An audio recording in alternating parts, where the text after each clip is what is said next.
he goes, if we're going to do this, it can't be the Jimmy Fallon. It has to be, we have to bring soul. We have to bring value to the conversation. And Ryan, it was the best advice at the time, because in a split second, one, I knew he was right. And two, like how we decided to start to design the podcast, we had to do it through that funnel. Welcome to the Hairpreneur Show, where hairdressers get the tools they need to make more money, enjoy more freedom, and live a more purpose-driven life. Join me, Ryan Weeden, as I coach you with new ideas, winning habits, and proven strategies designed to unlock your personal greatness. Thanks for hanging out with me today. Let's go. Hey guys, welcome to the Hairpreneur Show. I'm your host, Ryan Weeden. I am so excited to have on air with me today, got Corey and Tony from Hairdustry, some of the earliest adopters of podcasting in the hair industry. I'm super excited to pick their brain on how they become so successful, and let's just rock and roll. Let's get going. Welcome to the show, guys. Ryan, dude, thanks, man. Thanks for having us in. Brother. I would love to just start picking your guys' brain. You have started a podcast. I was listening to some of your episodes, of course, which is why I wanted to have you on here. And being one of the earliest adopters of podcasting in the hair industry, you've probably learned a lot, and you've already seen probably lots of technology from where you started to where you are now. You probably had a lot of challenges at first because things were a lot less obvious on how to get started. And now you just pretty much, anybody can do it with a phone and a mic and get started. But of course, you're way ahead of the game now. Mm-hmm. So were you both interested in podcasting initially, or did one of you approach the other one and say, let's do a podcast? Let's just dive into this medium? So I was a very, very early adopter to podcasts. Like I started listening to podcasts in like 08, 09. I became a big Rogan fan, and Rogan doesn't do it so much anymore, but early on when he started his podcast, he was like, everybody should have a podcast, right? So I was like, well, I'm everybody. I can do this. But I also knew that where my love was and where my true passion was within our industry, within the hair industry. So for years and years and years, I was like, I wanted to start a podcast, but I didn't really have, why am I going to start a podcast? What can we bring to the arena? And up to that point, we had always taught hairdressing by angles and by shape and by very visual kind of thing. So I couldn't figure out a way to make the audio transition, right? So, hey, how many times can you talk about 45 or blunt or whatever? I mean, have you tried to teach a balayage with just words? It's nearly impossible, right? Because it's a feel and it's a visual thing. So again, with this kind of always in my brain, I was like, how can we do it? And then this amazing thing happened in about 2013. There was this invention. Maybe you guys have heard about it. It's called Instagram. And what Instagram did is Instagram now put a face on hairdressers and now I hate to say this word, but now put celebrity around hairdressing as well. So back in 2017, I was at an event and it was at B Scene Studios. There was a lot of hairdressers there. And basically at the end of the day, I realized that people really cared about those quote unquote celebrities or influencer hairdressers. And when I saw that, I was like, okay, I know what I want to talk about.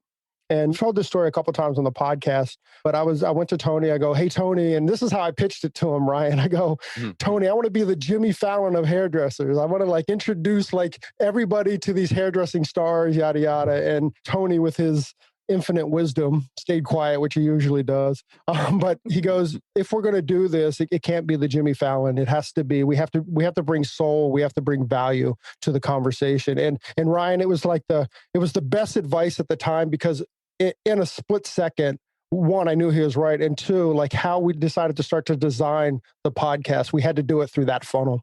That's amazing. Yeah. And the background with you in doing hair. So you've done hair before, you grew up doing hair. How did you make that transition? And are you still working in the salon and doing hair at all? Yeah, we're both 30-year hairdressers. We grew up best friends. We were best friends in high school. We went to hair school together. And we're still behind the chair today. We have studio suites next to each other. For me, I worked for this one particular company for roughly about 20 years. And when I started off as a young hairdresser, we had one or two salons, and it grew. But I've always had this love for education, always had this love for learning and giving back. And so I helped build this cutting program for this company. And so it was just in my nature just even with my kids growing up, we would volunteer to help and give back. And so grew up in a giving kind of like mentality of learning and giving. And so when he came to me with the podcast, it was just natural for us to take that route. But it's been a crazy journey with this guy. He's always like getting me in trouble. He's the wild kid. You know what I mean? The loud kid. Stop. He'll be like, look at me. He'll turn around and I'll be the one getting in trouble. You know what I mean? Because I'm looking like, what?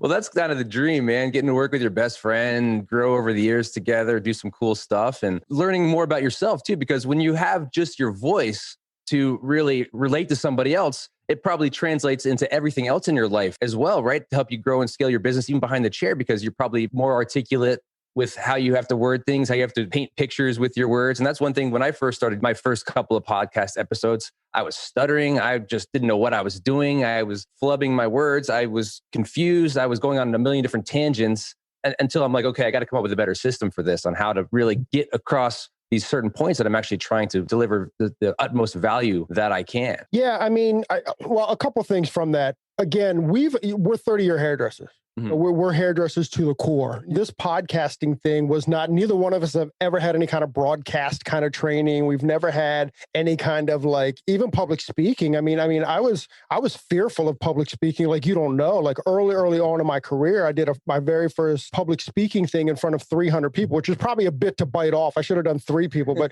it was 300 people. And Ryan, literally I was on stage and my brain went blank. And now I'm stuck on the stage and have no idea how to get off. And that followed me for a long, I mean, I would wake up 5 years later, like in a sweat and in a panic, like remembering me on that stage, right? So public speaking or ever speaking to other people was very intimidating to me, not with friends and stuff like that, but any like kind of like public thing was very intimidating to me. I mean, if it was somebody that was starting a podcast, what would my advice be? And it's what I did is every day at the end of my day, I opened up my dictation app on my phone and I didn't talk about anything but my day, because something really weird, and you experienced it because I heard you talk about it. Like once you know that mic is live, a different thing in your brain fires.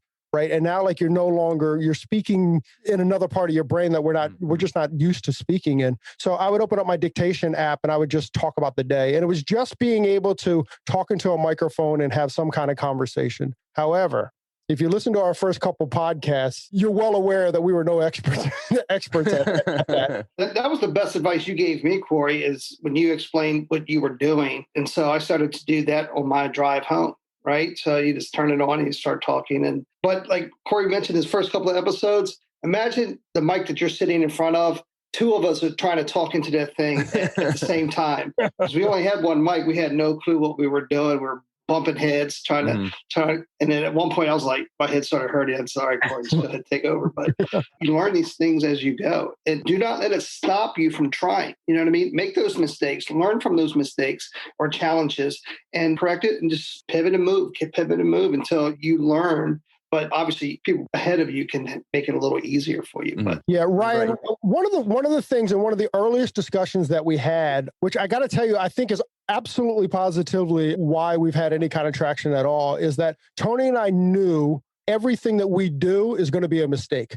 Right. And our only option was to learn from that mistake. So, and even to this day, when things don't work out, we just go, okay, learning opportunity. We decided early on, we're only going to make mistakes here. Right. We're not going to succeed at this. We're not going to succeed at whatever we're doing because we've never done it. We can't put that much pressure on ourselves. Another funny story is the first couple podcasts, if you listen to, you won't hear any ums or ands or anything like that because I went in and edited them out. But then, but Ryan, get this. But then like, I mean, both of us are like stupid guys. So like we would ruin the English language completely. So I'm like, at some point I was just like, you know what? Nobody really cares about the ums and the ands. They just want authentic conversation. And we're going to mess up words. We're going to mess up. I mess up a name literally every single podcast, so we just decided that that's not why we're here. We're not here to be broadcasters. I think the very cool and unique thing about podcasting is that it's a long form conversation. And within long form conversations, it's not broadcasting, it's conversation. And once we decided that this was just going to be a conversation and we're not going to worry about the ums and the ands and the mumbling, we just decided that we're not broadcasters. And I don't think people listen in to hear broadcasters. I think they listen in to hear authentic conversation. It was interesting though, also because when you're editing the ums and the ands, now while you're talking, you're thinking of those. And we had to get past thinking of those. We had to get back to like, who's sitting on the mic across from us and how can we make this authentic conversation? And authentic conversation happens with ums and ands and, oh yeah, that was right. And that kind of stuff and making fun of each other a little bit too. We don't do a lot of that on air, but it happens. We do it on your air, not on our air. Well, how soon did you start to gather traction? How many podcast episodes did you do before you're like, I think we're on to something here. I think more and more people are listening. I'm enjoying what I'm doing because obviously you wouldn't be doing this, I don't think, if you didn't enjoy it and continue to do it. How long before you started to really feel like we're on to something here? We started it in January, right? And so our goal was like, how cool would it be to have 10,000 listens or 10,000 downloads by the end of the year? And so we were on target. We went to premiere in June that year and we were at 5,000. So we were right on track, you know what I mean? And at premiere, something happened. That's when we met Presley. That's when we met the Rusels. That's when we met all these people and we had just a great time interviewing and laughing on the podcast and just really meeting other hairdressers on a different level. And something about that experience in the next 6 months, somehow we had 145,000 listens. That's so great. The first 6 months we had 5,000.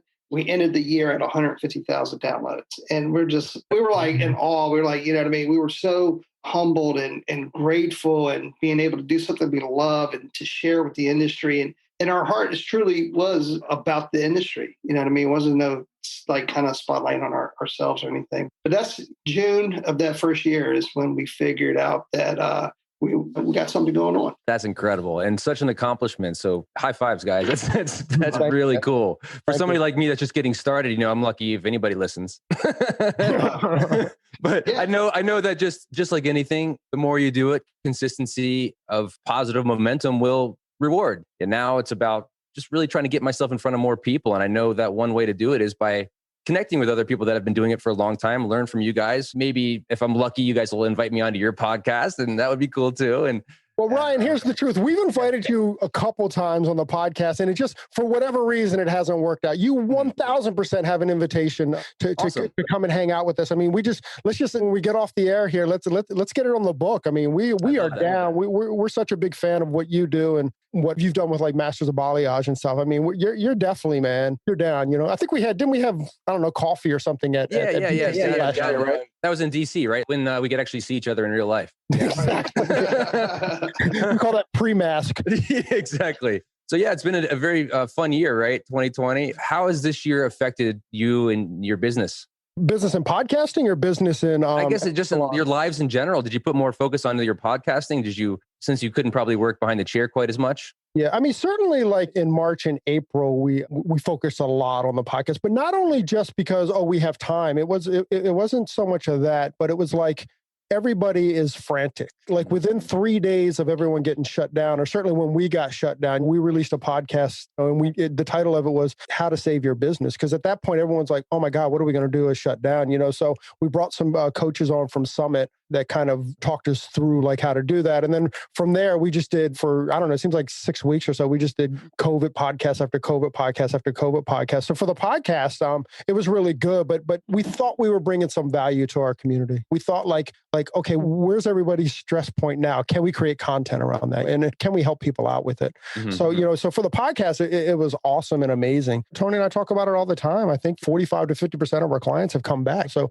you know, we're still missing like 50% of our clientele. I mean, in the salon, I'm running at about 20%. So I work 4 days a week. So my weekly take used to be my daily take, right? Mm-hmm. So it's kind of getting spread out. It's spread out that way. And that's, you know, because only half of our clients have made it back. 1, 2, we're restricted to the hours that we can work and how many people can be in the room. They're the same as everybody else. So behind the chair, it's been a struggle. But for the podcast, it's been really good. We're able to create stuff. That's awesome. Now, a lot of hairdressers during this pandemic year have decided they want to pivot and try different things. Some of them are going into online education. Some of them are probably even thinking about podcasting. What advice would you give somebody? Why would somebody start doing a podcast? Because I can imagine, I know you guys are sponsored. I don't really know how much you make doing podcasting. I know that some people can make a lot of money. Some people do it more for fun and just for reach or to promote other products. Would a hairdresser get into it for a payday, or would they get into it for a reach? Or what advice would you give to somebody if they're thinking about, is podcasting for me? Definitely not for the payday. Mm-hmm. You know what I mean? I mean, even though we're sponsored, it just pays for what we're trying to do. Collect any salary. We don't collect any money from it. It just allows us to get a further outreach to help other people, but definitely not for the money. If you're going to do it, I mean, do it for you, do it for others. You know what I mean? That if you're going to help others, help them. But yeah, don't do it for the money. Right. Do it because you love it. Do it because it's something that inspires you. I think your first goal has to be to deliver as much value to somebody else. And of course, that will bring value back to yourself in some way. Yeah. Even if it's just emotional satisfaction that I'm able to help somebody else. But I think that you guys are value first. Let's give as much value as we can. And if it sounds like that's probably one of your guiding principles, which is probably a reason that you've become very successful and have so many successful downloads, right? Yeah, certainly bringing value is always a top of mind. That's our goal every time we crack the mic. Do we always deliver? No, I mean, the truth is we don't always deliver. You know, you just never know what conversation you're going to get into. Most of the time, the value that the podcast brings is differently than you anticipated, right? Like, oh my gosh, like as a matter of fact, we just did today, we just recorded with Ammon, and like we thought like we were going to get this like great conversation about Ammon's journey and stuff. Mm-hmm. We had no idea how deep and how real and how soulful he is. And that dictated the conversation, right? Now that's a whole different kind of value. Now I want to hang out with him and all that kind of stuff. We just never know what kind of conversation we're going to have or what depth we're going to get out of the conversation as well. Sometimes we think we're going to learn about hair cutting and we learn about something totally different, but you know, it's just a different kind of value, I guess. Yeah, I was saying we set it up like that because Monday, when we interview someone, it's your story. So that story can take us anywhere. It's not strictly just hair. You know what I mean? Because your story can actually penetrate somebody else's soul. You know what I mean? Because they might be going through something similar, or they might know somebody that's going through something similar, and they can share that with them and say, hey, look, you know what I mean? Look at this guy. Look what he went through what you went through, and look how he got through it. So who knows where the story is going to go? And eventually it leads to home, which is hair, but it's not scripted. It's not planned out. We might have a general kind of like topics we want to hit. If we hit them, great. If not, let the story go. Mm-hmm. That's awesome. Like personally, I started my podcast. I think started it like a year ago and was just playing around with it, dropping some episodes here and there. It wasn't very consistent with what I was trying to do. I was wanting to do it like weekly and this and that, but I had so many other things going. I was releasing online courses. I had Masters of Balayage. I was doing a bunch of stuff, and my mind and my time was pulled in so many different directions that podcasting just wasn't a big focus for me at that time, as much as I wanted to start building up that momentum with it. And I feel like I was always on this perpetual content treadmill where I was like week to week, I'm like, oh, I'm supposed to release a podcast tomorrow. I haven't done anything. What can I come up with really quickly? And then finally get it done. I'm like, and then I'm like, look at my to-do list. And then I've got something else that's due today. And I'm just constantly on this treadmill of content, of course stuff, Balayage online video stuff. And it was driving me insane. And no matter how successful I was getting or how much money was coming in, I wasn't happy. And that's when I'm like, realized like I got to start to simplify my life. I got to start to take some of this complexity. And right now, podcasting needs to take a back seat because I need to focus on what's pulling in the money. I'm not behind the chair anymore. I got to focus on what's going to feed my kids. And then once I finally got back into it recently again, and I'm super excited, I'm starting to really batch content. And I assume that's what you do, right? You do a bunch of podcasts and you hopefully have a bunch in the queue. Is that how what is your work? That's before 2020. Like? Before 2020. Yeah. So, I mean, we hustle, man. We don't batch content. We actually reach out to people and we get our content from there.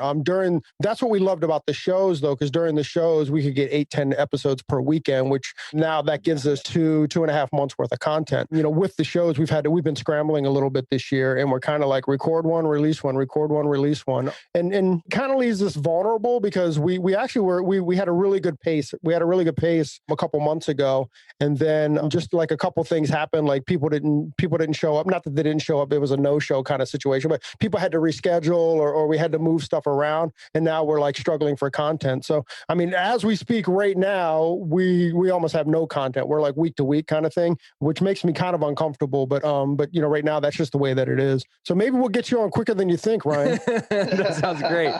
That sounds great. Yeah, after this, we'll figure something out, and we can probably do it almost within a day. That's awesome. You've had how many episodes overall now that you've recorded? Somewhere between 250 and 300. I think we're on the top end of that. That's great. And I'm sure some of those really stand out to you. Can you think of like maybe a couple that were just couldn't have gone better? Just recently was Allison Alhamad. Alhamad. Yeah. Anyways, yeah, that was flawless. I mean, she was fantastic. That was a great episode. She got real. Another favorite one is Daniel Mason Jones, the first one when we got into his story. And it just shows you never know what situation you're in right now that's going to set you up for who you are later. So even though it might not seem like, or it seems chaotic or crazy or why me, but it could be molding you to be that greatness that you're going to be in the future. So just that podcast was phenomenal. But there's so many, actually. I mean, it's... Yeah. Well, if you love what you do, then you're going to probably have more successful ones than non-successful ones, because especially as you get more and more experience being a host and being an interviewer, you can probably fill in anything that if you have maybe somebody, I guess, that doesn't have a lot to say and you expect them to have a lot to say, then you can fill in those gaps and keep it interesting, keep it lively. I think that's also part of being a host, right? Yeah, I mean, honestly, Ryan, we've been very, very, very fortunate because almost everybody that we've spoken to or that we've had on the podcast have an audience. So when you have an audience, you kind of know how to entertain the audience or how to certainly talk to that audience. So we've been very lucky where we've had, out of the 300 episodes, what you're talking about maybe is 2 or 3 times. But I tell you, the big thing from early on to now, we were talking earlier, is that now Tony and I feel comfortable having conversation. Before we would Tony and I would have conversation kind of like we are now. We would have it through our guests, but now we just turn to each other and we just start talking and not necessarily ignoring that, but just kind of adding in little bits and pieces in there. And that's kind of where the podcast has evolved a little bit as well. Now, on the other side of things, the flip side of the coin, you've got great episodes, but you've also have probably some pretty horrible episodes. And I'm not talking about like guests. I'm talking about maybe even leading up to the episode. Like myself, my relationship with technology, I love it. I love technology. I love all the fancy equipment. I love how much possibility there is these days for editing, for recording, for everything. But goddamn, just even before I was getting on with you, it's like I couldn't get my computer to turn on. And it's like never happened before. Just the mic isn't connected right. There's so many things to remember. Have you had any moments where you just like you did a whole interview or something and like the computer crashed or you lost it, or like it has to be something, right, that you face when you're just like, God damn it. Talk about Kiala. Yeah. So we did a podcast. Early on again, within 3 months, we did a podcast with Kiala Maravici, who used to be with Redkin. Yeah, we did a podcast, and about 40 minutes in, we realized we didn't push record. Yeah, which is brutal. And Ryan, and I mean, you've done a couple of these, so now you know, like it's impossible to re-have conversation, right? And certainly have it with the same kind of vibe and stuff like that. Like it was like a dead conversation to us. And, you know, it's like, it really sucks because we wanted to be better hosts for our guest. So now, but once again, we knew going into this that we were going to make mistakes. We knew going into this that at some point we're going to not push record, right? Well, now we have just like little systems in place, which is pretty much Tony plucking me in the head going, don't forget to press record. So yeah, that was one of those ones. I mean, when it comes to the technology, every single episode, there's something. There's like, oh, we can't get on, or like same thing, like computer's not booting up, or we can't get the software to boot up, or Zoom is being weird, or Zoom is being cracky, or whatever. There's always something, but you just, again, not a mistake, but things happen. You know, it can't dictate the big picture. That's another reason why I love the live podcast, because you don't have the Wi-Fi issues. You don't have those issues, right? Right. And you just you bond on a different level with them too when they're sitting next to you. Cool. Yeah, there's definitely we have had some Wi-Fi issues before. I'm hardline now in my studio. I work actually behind my house in a kind of a separate building, which is my studio here, which is pretty awesome. But then like sometimes my wife will let the dogs out and the dogs will be barking and just real life just jumps in the way, and then it's very stressful at times. But Ryan, I got my Buddha statue outside and be like, okay, I like Buddha. Well, we have a dog bed behind that table. Sometimes you'll see the dog poke his head up. But once again, Ryan, it's a podcast. I think we grew up with television. We grew up with ABC, CBS, and NBC. And we have this idea of what a broadcast is, but we're podcasters. That stuff happens. It happens all the time. And even if it doesn't happen on our end, our guest, Tony, how many animals have we seen on the podcast? Down to rabbits. Yeah, we were interviewing someone and she had a herd of rabbits running around, bouncing around her house. Wow. Which, by the way, as a host is distracting to watch. Right. Interesting. At first you're like, Tony, is that a rabbit? Are we looking at rabbit right there? It's the proverbial rabbit in the room. So right now your podcast is your day off. It releases every Tuesday. Is that right? Monday and Thursday. Monday and Thursday. Okay. So twice a week. So that's got to be a little bit additionally challenging to get those episodes up and edited and whatnot. How much editing do you do? Do you do any editing? Do you just add an intro? What does that process look like for you? You want me to take it, Tone?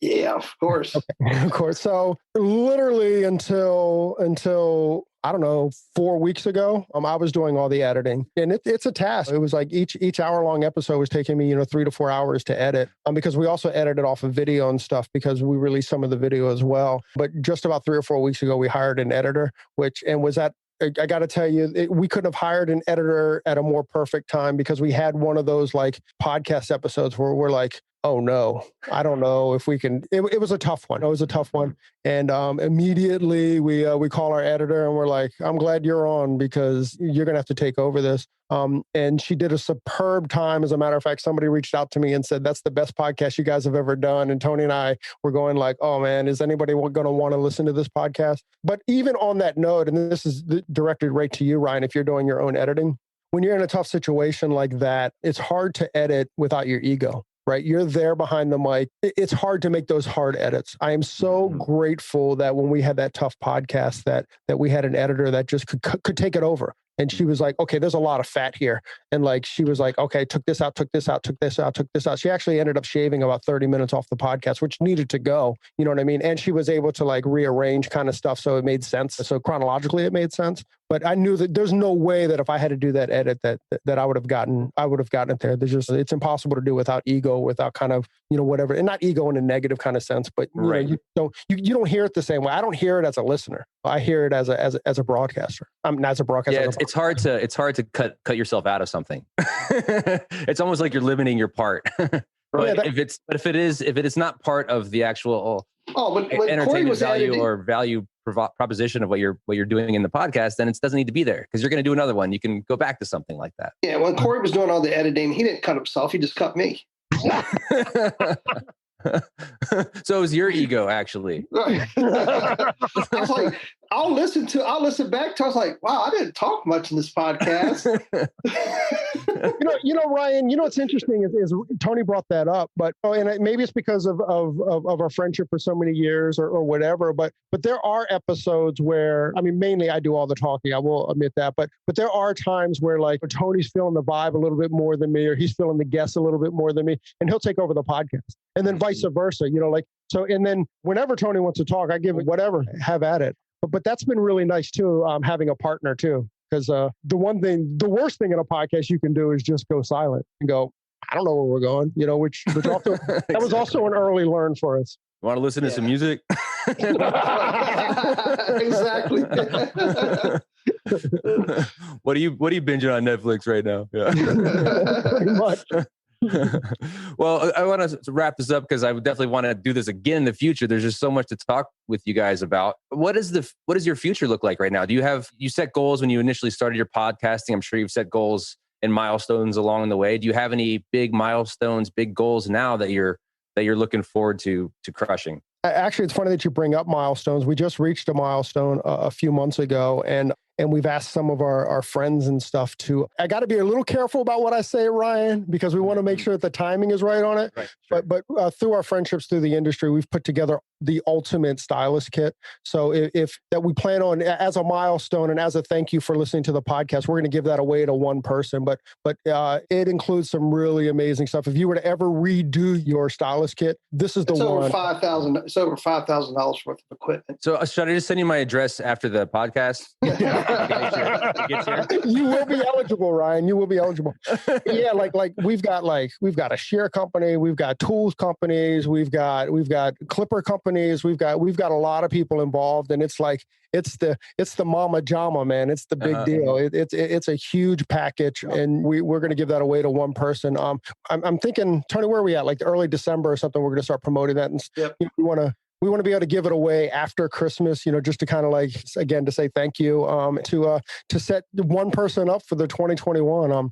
It's also going to include some coaching, some coaching from some of the some of the great people in our industry, some of the great coaches in our industry. They're throwing in a couple sessions for whoever wins and stuff. We're really, really mega excited about that. So that's kind of that's not our milestone, but it's a milestone that we reached. And as a thank you, our brand partners are helping us out. That's incredible. Well, guys, congratulations on all of your success. And Corey, Tony, if somebody is not listening to your podcast right now and they're listening to mine, and then they just love this episode, they want to find you, where are they going to find you? Yeah, you can find us at Hairdustry on Instagram. We're on Instagram at Hairdustry. It's HAIRDUSTRY. We took the IN for you. And then we're on Facebook at Hairdustry as well. And coming very, very, very, very soon, we'll be at hairdustry.com as well. And for everybody else that wants an incredible podcast to listen to, check out Your Day Off by these Hairdustry professionals. They rock. Corey and Tony, such a pleasure having you on the show. Thank you so much for being here today. Ryan, man, thanks for having us. Yeah, and good luck, brother.